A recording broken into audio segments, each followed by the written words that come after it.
Good evening. I'm Mary Bend. I'm a library and media specialist here at Appleton East for the past 17 years. And I'm Nick German. I've been fortunate to be a technology and engineering teacher here for the past 15 years. Nearly 50 years ago, shortly after Appleton East opened, the Post-Crescent wrote an article about our space-age school. The article, quoting the article, it said it was spacious and modern with round academic areas. A modern round building with no windows? Who were they thinking? Well, nothing's perfect. But over the years, East has pursued a spirit of innovation since our space age beginnings. And two areas that have seen much change in recent years include the Tech Ed Wing and the Library and Media Center. Our shop classes, as many of you may remember us, have expanded to technology and engineering in order to bring in some innovation as well to our area. And this past year, our library has gotten much needed improvements with floor-to-ceiling windows that bring natural light to our nearly windowless building, a makerspace which adds a creation opportunity for students, new chairs, replacing our 50-year-old wooden chairs. More changes are in store for over this summer with comfortable reading chairs, a student reading room, and a coffee shop. Our space-age building keeps moving toward the future while holding on to some of the things that we value the most, like our strong connection to the arts and our athletic programs. Through the generosity of our community, we've been able to expand a lot of, computers in every student's hands. Addition of Chromebooks, programming classes, different machines that are run by computers like CNC mills, lathes, 3D printers, and laser engravers. And in the world of the LMC or the IMC or the library, whatever you call it, the look of research has changed. Not as many physical books, no card catalog, and the old Reader's Guide to Periodical Literature is a thing of the past. Technology, including the Chromebooks that every student has, means that every student carries a world library with them. But research still means hard work, inquiry, and discovery. Career and technical education still fosters strong work ethic and students understanding what their future looks like. But also, we've been able to adjust things, like we talked about, the adjustment of some of our equipment to better meet the needs of our community and our students for their future. Learning for today's students still means fun, rewards, and sometimes frustration. And students still do things like listen to music with their headphones and stuff. There's some pretty interesting pictures of once upon a time. But earbuds have come on instead of just headphones. In fact, many of them are wireless, and our students have become much more mobile. Students still come to the library to study or to take a break, sometimes even to nap. And as we were looking through the pictures of what the classes have been like over the past 50 years, one transition that I've noticed is not only is there technology making them more mobile, but the use of lockers. If you walk around the building today, you probably notice there's an awful lot of lockers that don't even have locks on them. Somewhere in the last 50 years, the culture of backpacks being used to carry their entire locker with them.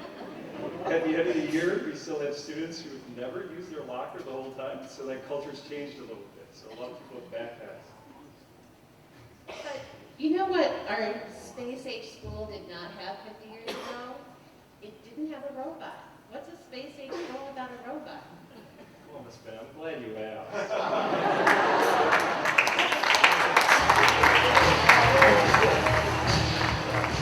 T93 is the new Appleton, Northeastern residents come here every year. And we are one of over 6,000 different teams around the world. We are the team that has earned the Gracious Professionalism Award more than any other team. And so they've been a really big innovator in helping us kind of move forward in the school. Thanks for coming out. We appreciate your time today.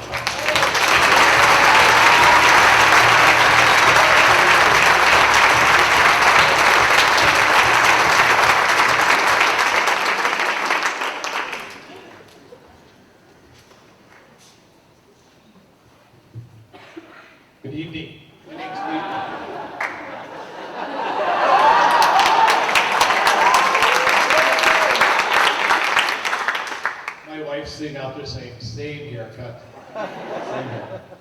My name is Lee Ollinger, and memories are a powerful thing. I've been able to sit there this evening and hear memories, and I'm appreciative of what the team at East has done under Corey's leadership to put this evening together. I'm really happy to be able to share memories from my years at East High School as a 1976 graduate.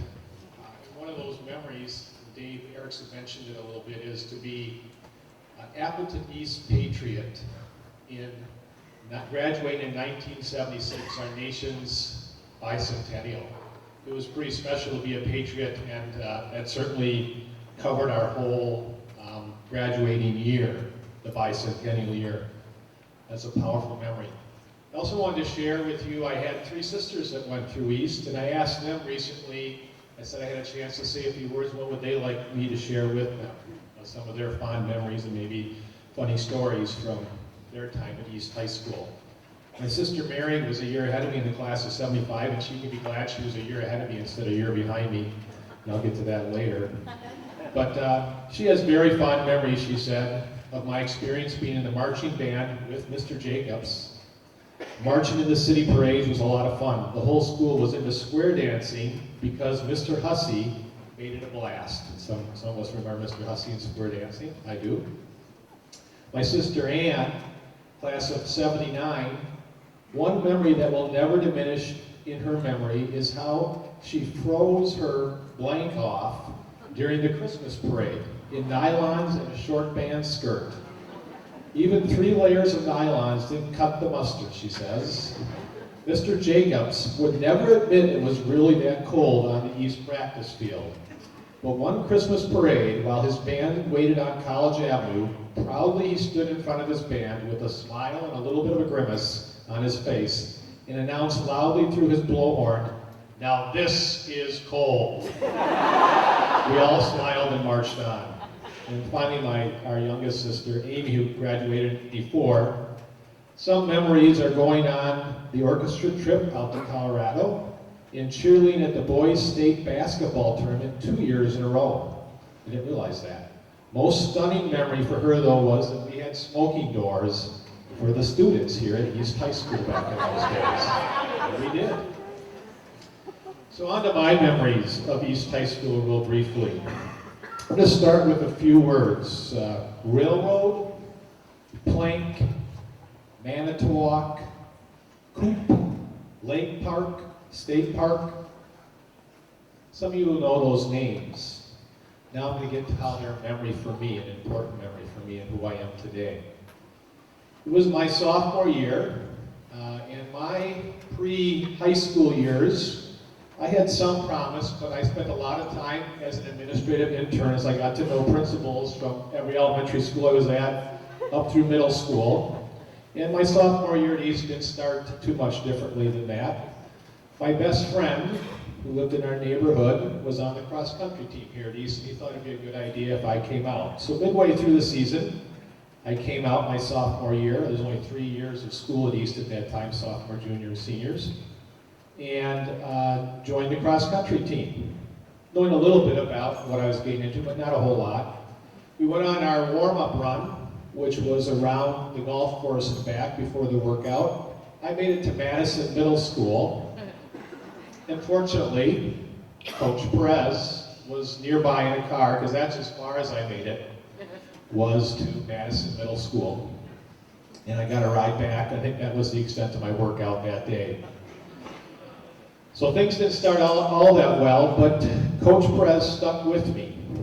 And I don't know that he even knew he stuck with me, but after I didn't really go out for track my sophomore year either. I overslept for our first cross-country meet at Fort Atkinson and didn't even make the bus, so missed that entirely.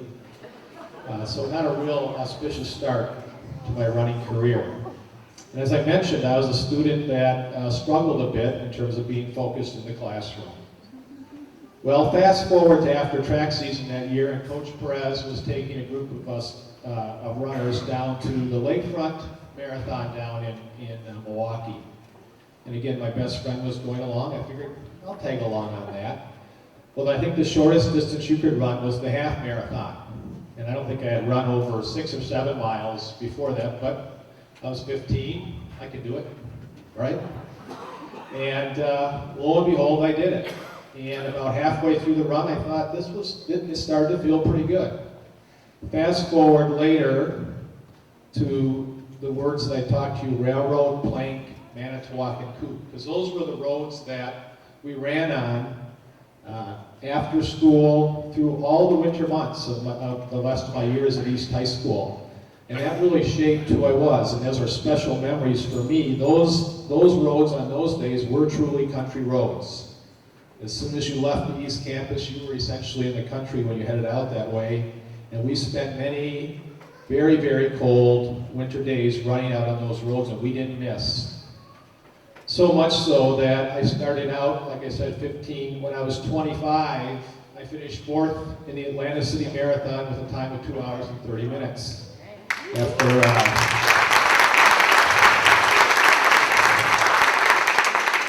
So that memory, and that's certainly something I'm proud of, but I wouldn't have done that had I not had somebody here in my high school years, in some ways, figuratively grab a hold of me and say, this is something you can do.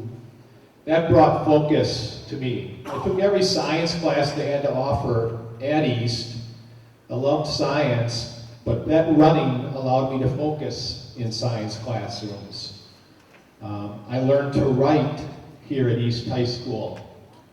I certainly was writing beforehand, but Mrs. Gilbertson, who was one of our writing instructors here, was exceptional. And I can say from my science instruction here and my writing instruction that college certainly was a whole lot easier because I certainly had very, very challenging courses. But it was the running that allowed me to gain my focus and attend in the classroom. So we never know what it's going to take for any of us to realize our potential. And I certainly started out at East High School as certainly a work in progress, and I certainly emerged as a work in progress, but as many students that enter East High School, we have troubled waters and challenges and as we enter high school. And I have to say that East provided that bridge to my future by providing that opportunity.